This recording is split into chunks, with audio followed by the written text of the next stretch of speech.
together. Radio 91 where it's always better. Where it's always better.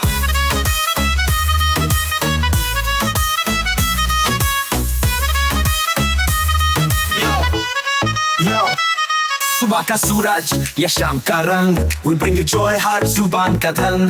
Community की बात हम हैं आपके साथ, let's spread the love, चलो मिल के साथ. Tune in, turn up, दिल से बात करो. Radio Manu 92 FM के साथ चलो. Every voice counts, हर लम्हा यहाँ. चलो बात करके देखते हैं, let's all shine on. Yo, let's all go. सेहत की बात और dreams to share. Radio Manu 92 FM, we're always there. From unity to joy, we bring the light. Every word, every tune makes everything right. Listen up, it's time to unite. Radio Manu 92 FM, shining bright. Dill se suno, we love and care. Chalo baat karke dekhte hain, let's take it there. So come along for the ride. Radio Manu 92 FM, we're by your side. चलो बात करके देखते हैं. Your voice, your guide.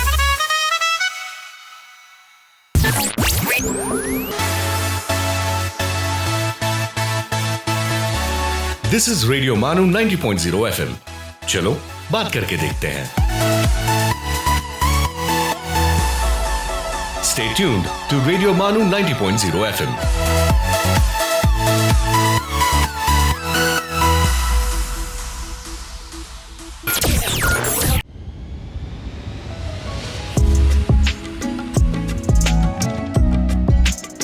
ये है radio मानू 90.0 FM, पेश है अदबनामा.